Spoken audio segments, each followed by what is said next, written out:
In this video, we are talking about tonight's primaries, the June 28th primaries on both the Democratic and Republican sides. So let's get right into today's video. I'm going to start from the state of Colorado and then move finally to the state of South Carolina.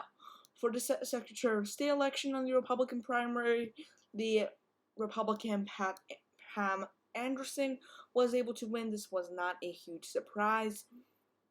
He won in the Denver area, the Colorado's El Paso County area, and some rural areas as well. Well, for the U.S. Senate, Joe O'Dell, the Republican in this race, has won, also winning a lot of the Denver areas as well as that Colorado Springs. Well, he'll face off Michael Bennet and more than likely lose that election. Lauren Boebert, the very pro-Trump Republican, was able to win her renomination, probably going to win against the Democratic challenger, which I do expect to be Adam Frisch.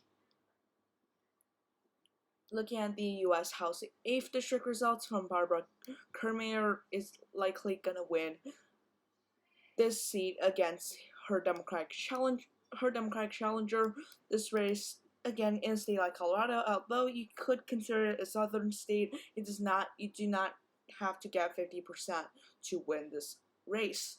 So yeah, going to the state of Illinois, its primary elections, Darren Bailey was able to easily win the governor Republican primary against the other candidates, who all got 15% of the vote or less.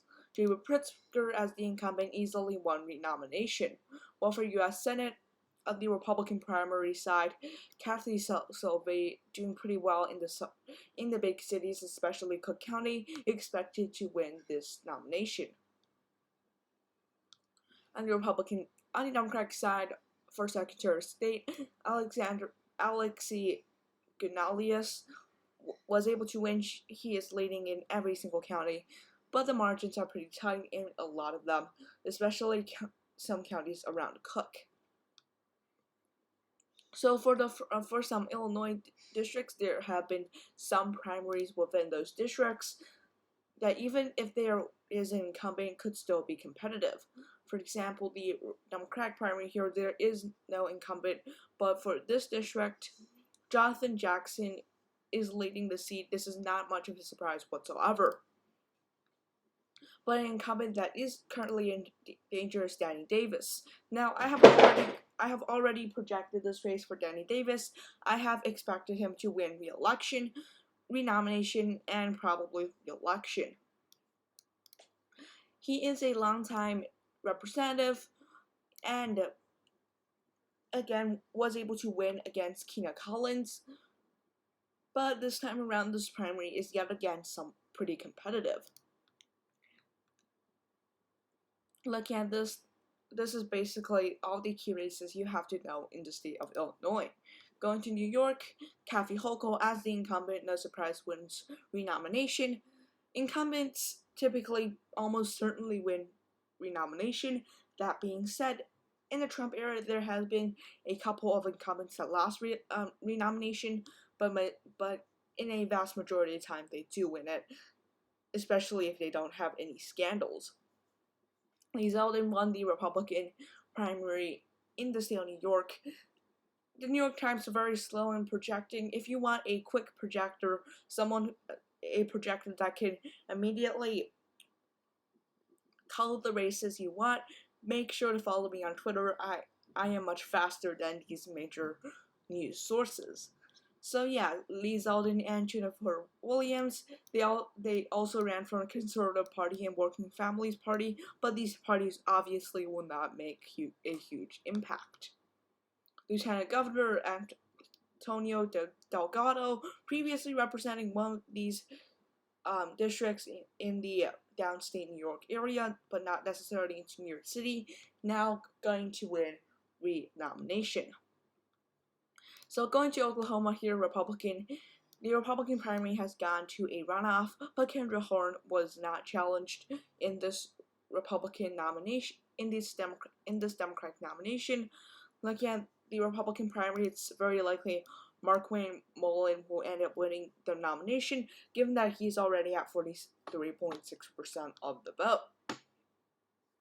James Lankford easily won re-nomination as well. The Democratic primary there will go to a runoff, but not much to be said. Going to the Utah primary elections, Mike Lee, I did expect this race to be less close. He did do pretty poorly in the Salt Lake City and Davis County area, but he's going to win re-nomination. No surprise there. Blake Moore, the moderate Republican in the 1st District, has also easily won re-nomination.